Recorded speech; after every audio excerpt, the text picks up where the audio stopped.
Okay, well, I haven't really been able to go to where I want to today because the roadworks, but I guess I'll just have to be adaptive, versatile and creative, just like this lens right here. This video might not be that long and it might not really be that interesting because that's kind of a reflection of what this lens is in itself. But in this case, being boring and unremarkable, it's not a bad thing. It's not especially fast. F2 will get the job done and be very helpful in a nighttime situation though. It's not especially small, but it's certainly not big, and it's quite manageable and easy to take around. It does feel nice. Wouldn't say it feels extremely premium though. It's not the most beautiful lens to look at, but it looks all right.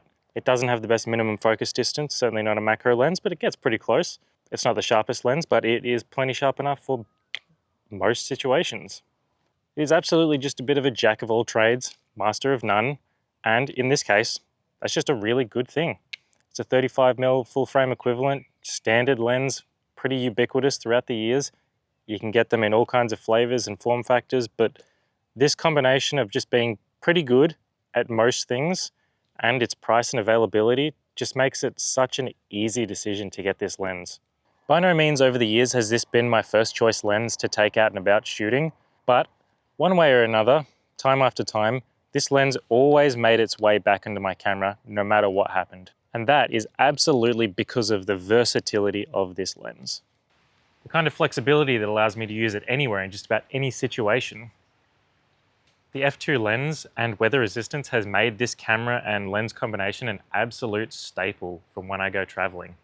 I know that I can use this when it's wet outside, when it's dark outside, when it's cloudy, overcast, any kind of situation. I know I can use it and I can get some great photo and video action out of it. There is still the drawback of this not coming with a lens hood to block any sort of water hitting the front lens element, so you need to carry some sort of a microfiber cloth so you can keep wiping it off so you don't get watery blotches in all your photos and videos. But minor nitpick, you can always just cover it with your hand, get creative with it. In Japan, this was one of the only weather resistant lenses I had, so there were 3 to 5 days during that trip where I was forced to use this camera and lens, but that was by design. I knew that there was going to be some rainy weather days, and anything else I would have used would have gotten damaged by the weather. This survived it like a champion, and I was able to get a bunch of good photos and videos that I'll be able to look back on forever. During that time, I was also able to use this to take some video as well. Now, it's not perfect for video, but that's probably more because of the situations I was using it in. I've never found that the autofocus or any sort of breathing issues have hampered my ability to use this for video. It's more that 35mm shooting day-to-day sort of video, it's a little bit on the tight side. But again, being able to use this in the rain anywhere, the size of it, just being able to take it with me wherever I go, so helpful.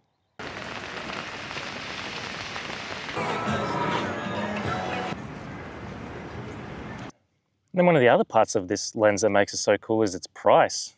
I probably wouldn't recommend anyone to buy this brand new. The value is probably okay, but the value here is really on the second-hand market. This lens has been out for long enough that the market is pretty flooded with them and you can get them so cheap. I think I got mine for less than 400 Australian dollars, and that value is just, you just can't really beat it anywhere. Darn flies are coming back to Melbourne.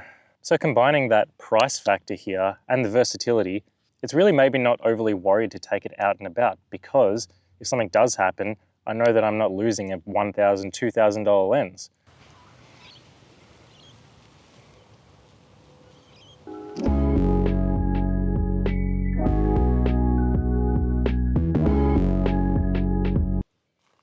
Chill out, dudes, just passing through. Currently in a lovely location where there's a lot of kangaroos watching me. See, I wasn't kidding. They're all watching me. Hey fellas. Performance of this lens reminds me a lot of my own photos. Unremarkable. In terms of image quality, don't really have much bad to say. It's good to very good all around.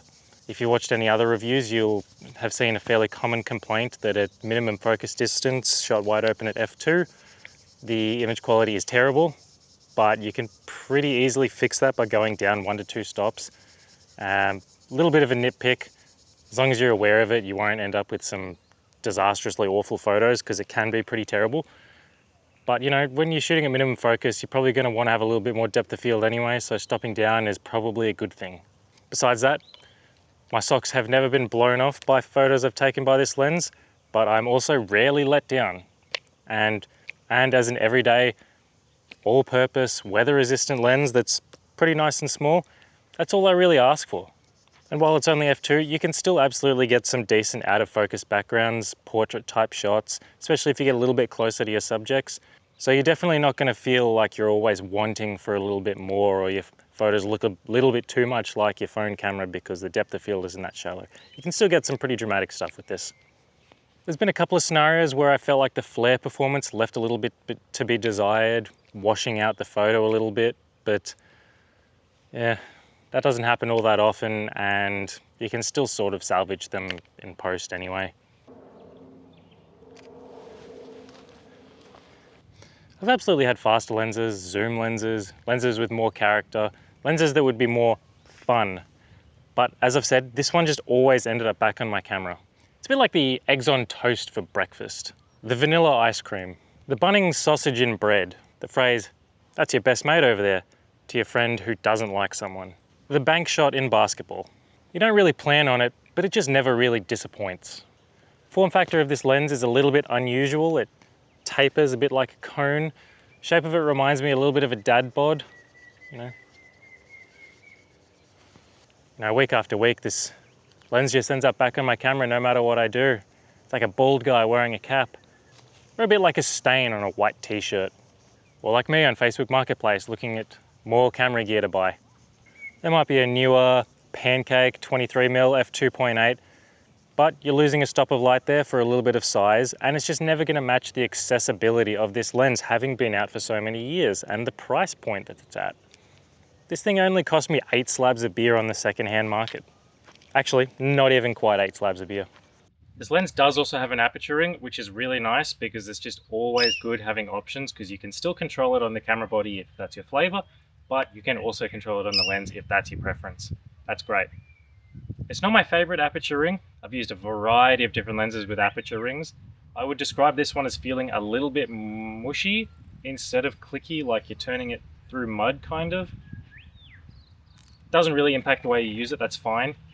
You're not going to go accidentally turning this though, which is also a very good thing. You're not going to find that it's shifted from 2 to f11 or f11 to the auto setting, just pulling it out of your bag. It's not going to happen.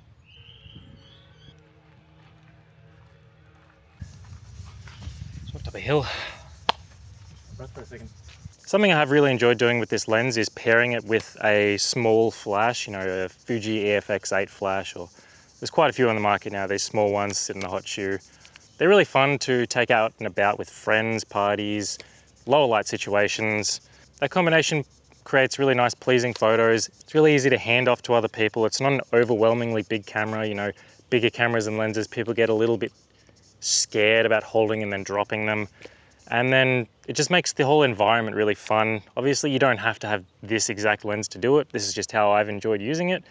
And when you have that small flash on top, you get that hard light sort of look that's the new modern trend these days, and pair that with your recipes of just basic film presets, then it's very easy to just send people the photos day of, night of. But speaking of using this in lower light, that brings me to talking about the autofocus. The autofocus is just good on this lens. I don't really have anything to complain about. If anything, it's just been my Fuji X-T4 that has been the limiting factor and making it a little bit hard to focus with it.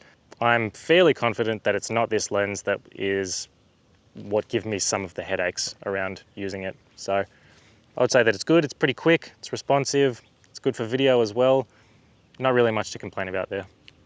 I do quite like shooting these videos. If I can, I prefer to not shoot them at my house, but sometimes the weather is a bit of a limiting factor. It also gets me out and about to places that I really otherwise wouldn't go, and this place is just pretty beautiful, isn't it?